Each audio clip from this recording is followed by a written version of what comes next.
Bom sábado a todos. O sábado tá frio, pode esquentar um pouquinho mais, vamos colocar um pouquinho mais de calor nessa voz.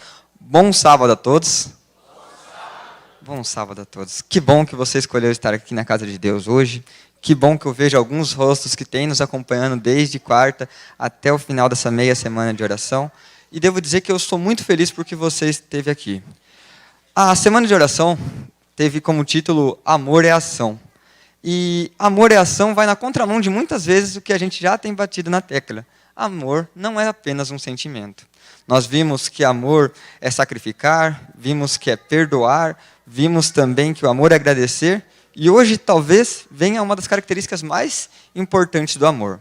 O amor que nós iremos ver hoje, a ação, é o amor...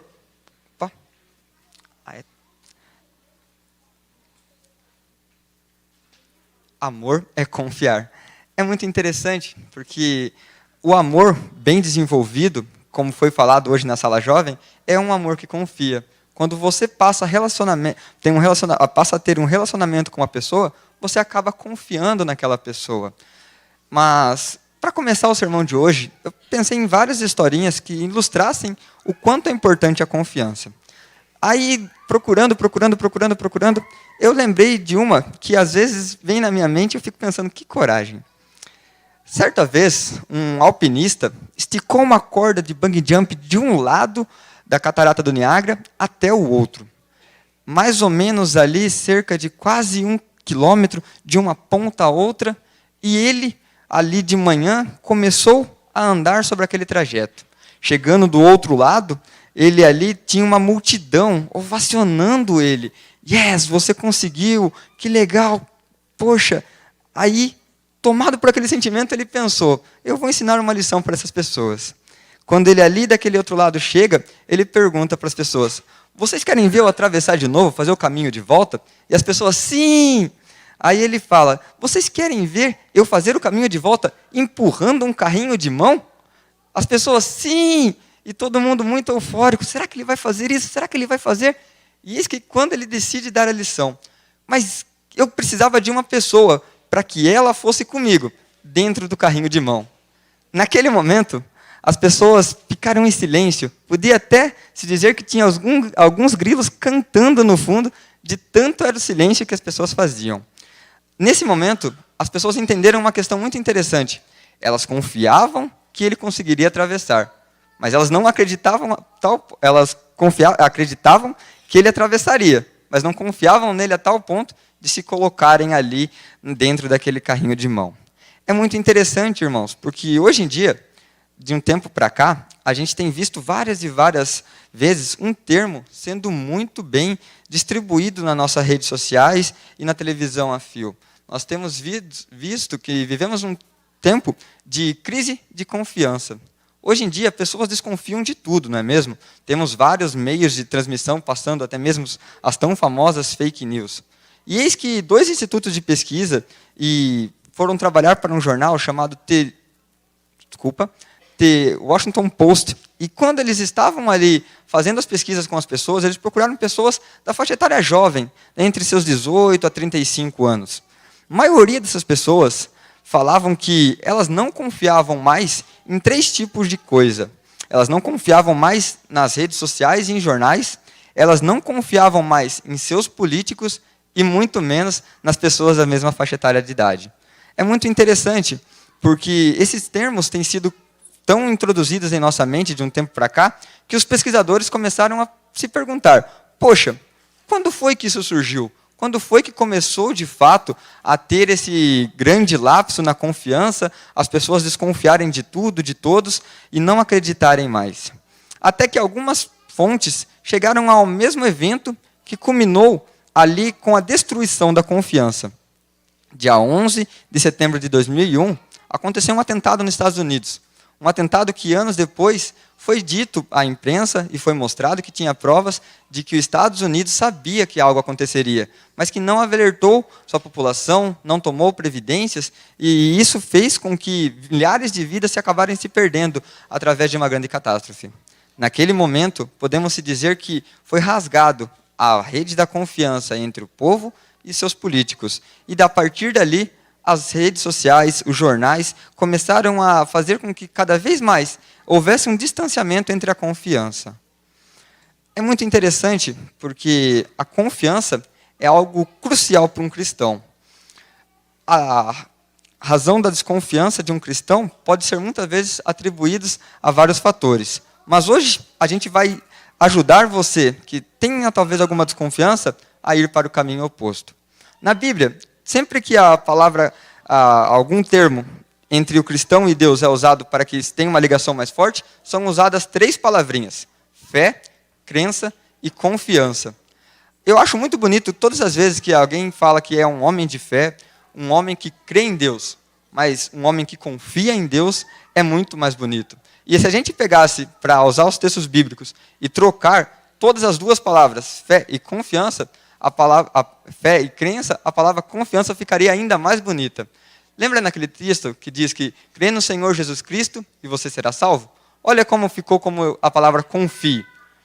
E todas as vezes que a gente usa essa palavra confiança, nós temos ali uma das maiores verdades na Bíblia.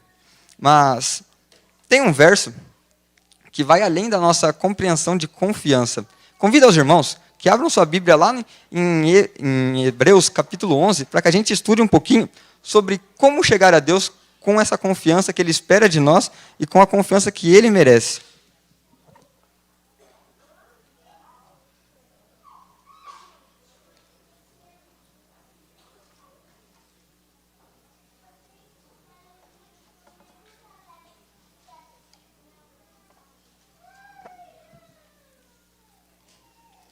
Hebreus capítulo 11, verso 6 diz: de fato, sem fé é impossível agradar a Deus, porquanto é necessário que aquele que se aproxima de Deus creia que Ele existe e se torna galardoador dos que o buscam.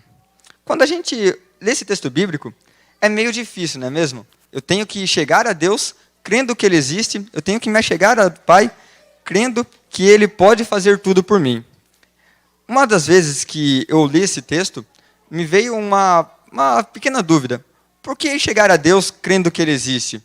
Até que eu pesquisei em vários dicionários a palavra confiança. E um me chamou muito a atenção. O Merriam-Webster define confiança como a crença de que alguém ou algo é confiável, bom, honesto e eficaz. Se a gente trocasse a palavra confiança, fizesse um outro jogo de palavras ali nesse texto bíblico, nós podemos ver que é muito bom quando a gente chega a Deus crendo que Ele é fiel, honesto e, principalmente, eficaz para realizar tudo aquilo que nós desejamos. O texto bíblico literalmente significa ter a expectativa confiante de chegar a Deus crendo que Ele pode realizar o que eu vou pedir, crendo que Ele vai atender a minha oração e, principalmente, crendo que Deus é fiel ao que Ele prometeu, que ouviria todas as orações sinceras de coração. Hoje, infelizmente, a incredulidade toma conta do coração, mas quando a gente volta para os tempos bíblicos, nós olhamos para todas as histórias que Deus fez coisas fascinantes através de homens, e vemos que a confiança que eles tinham em Deus era algo que nós devemos tentar igualar em nossa vida. Sabemos que não devemos usar homens como exemplo, mas muitas vezes devemos olhar para as histórias e ver que a confiança na palavra de Deus levou aqueles homens a serem alvos de grandes milagres. Assim como se nós chegarmos a Deus, Ele confiará em nós confiamos neles, e Ele confiará em nós para que nós possamos ser alvos desses milagres. Olha que interessante. Ontem, a gente, aqui na nossa semana de oração, falou sobre Pedro. E Pedro é um personagem que confiou em Deus em vários momentos, saiu do barco no meio da tempestade. E talvez essa história de Pedro nos mostre um pouco sobre confiança. Mas tem outra história bíblica, e essa é de um personagem que nem aparece o nome, muito menos é do povo de Deus, um discípulo, e muito menos andava muito com Jesus. Mas a confiança dele na palavra de Deus fez que algo extraordinário acontecesse. Abram suas Bíblias lá em Mateus capítulo 8, e olha que interessante essa história de confiança. Olha como a confiança em Deus não necessariamente precisa partir de uma pessoa crente, mas sim de alguém que realmente conhece aquele que é Deus e sabe que Ele é capaz de tudo.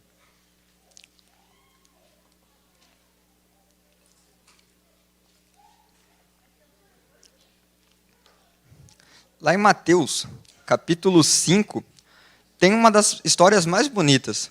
A gente logo no início já vê um cenário que nos mostra como essa história vai se desenrolar e, acima de tudo, o quanto a fé desse homem é importante.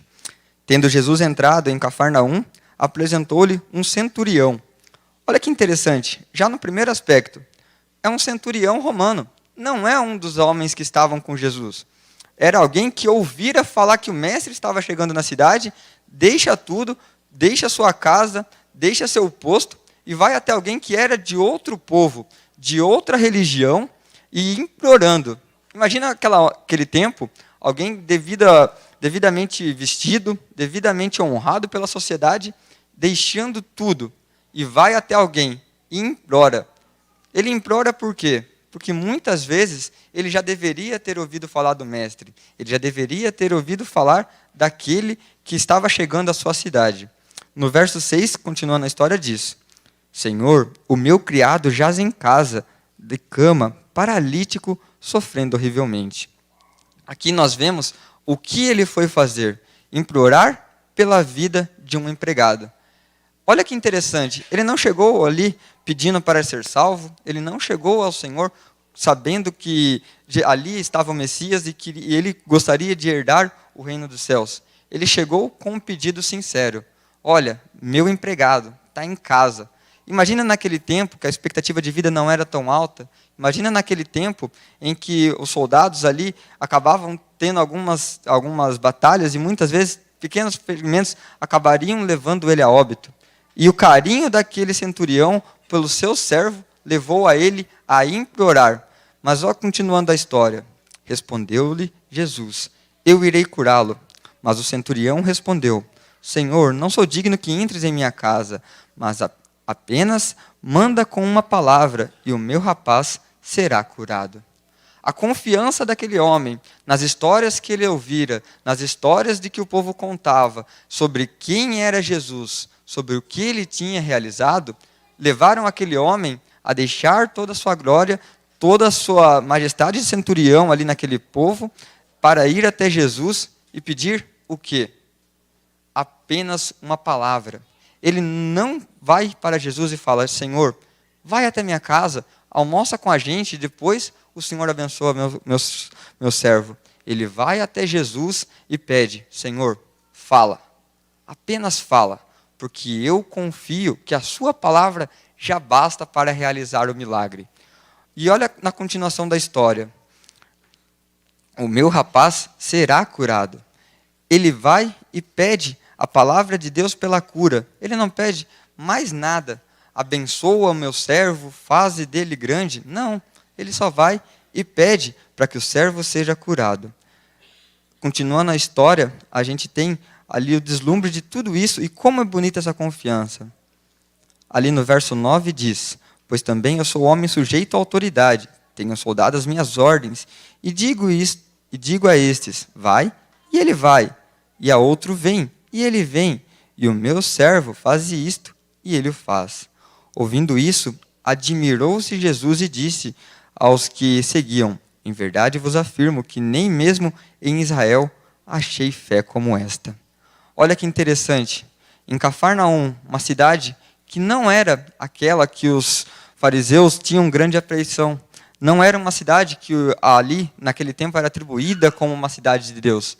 E mesmo assim, naquela cidade, havia fé de alguém que era muito maior do que as pessoas do reino terrestre de Deus.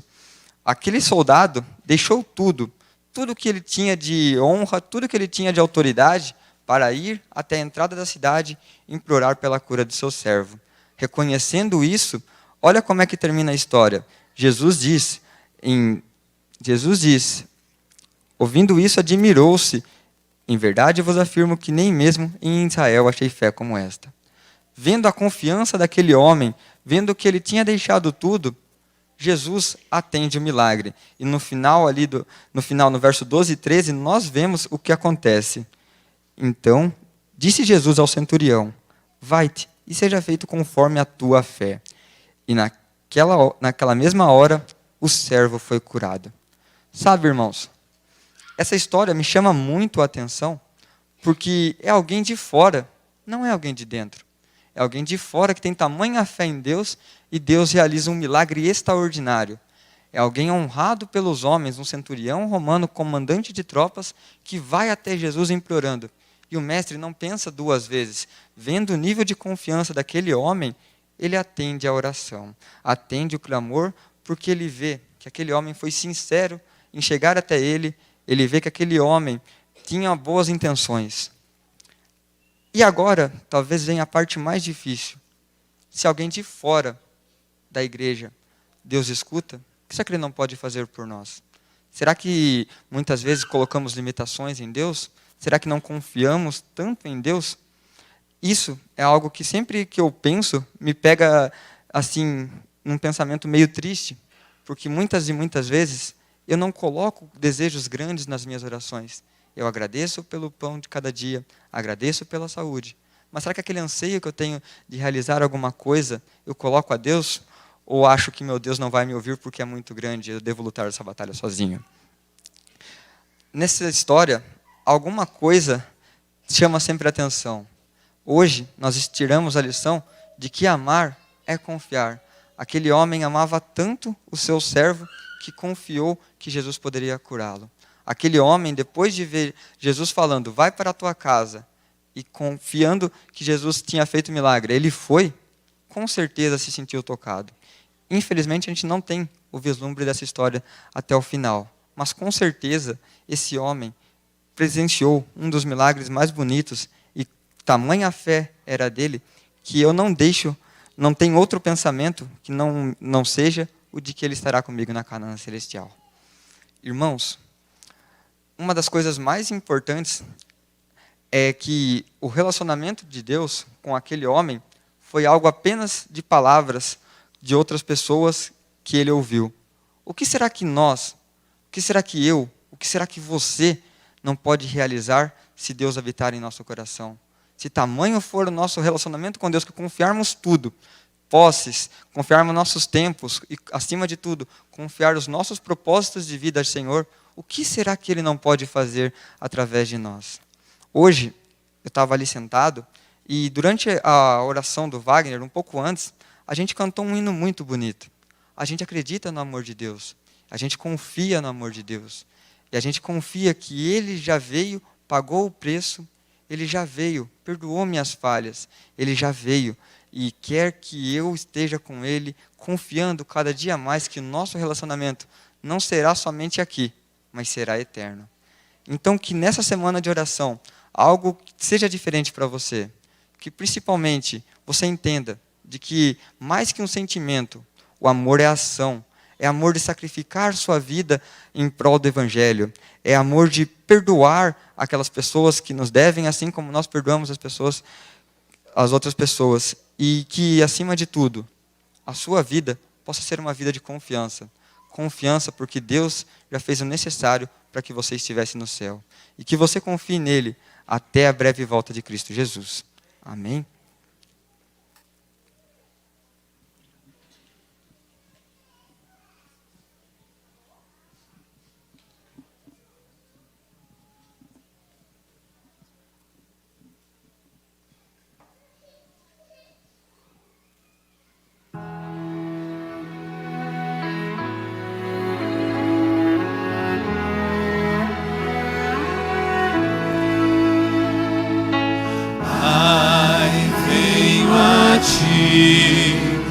Confiando em teu amor, Pai, venho a ti, confiando em teu poder, anseios e temores, eu deixo em tuas mãos.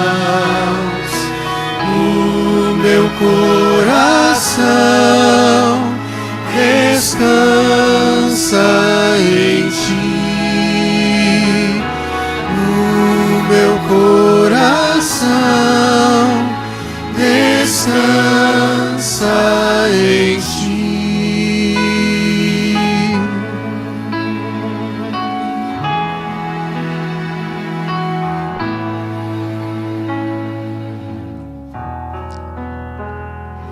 fiz questão de pedir que esse hino fosse o hino final, porque quando amamos a Deus, quando confiamos nele, podemos descansar em meio a qualquer tribulação.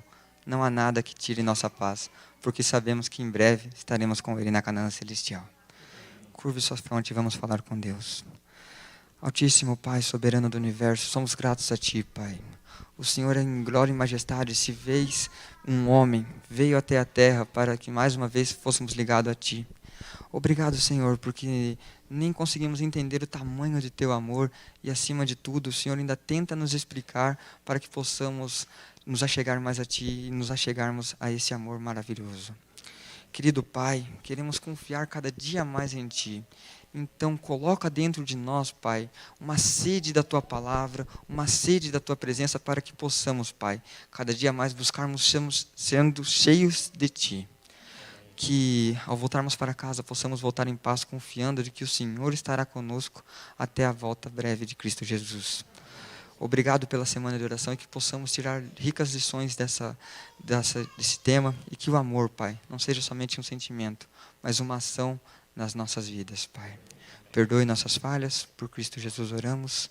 Amém.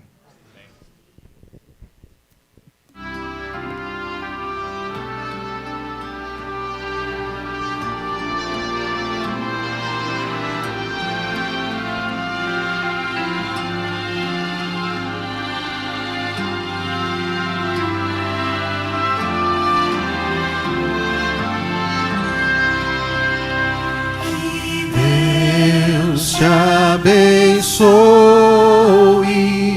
que Deus te ilumine, no amor te promova,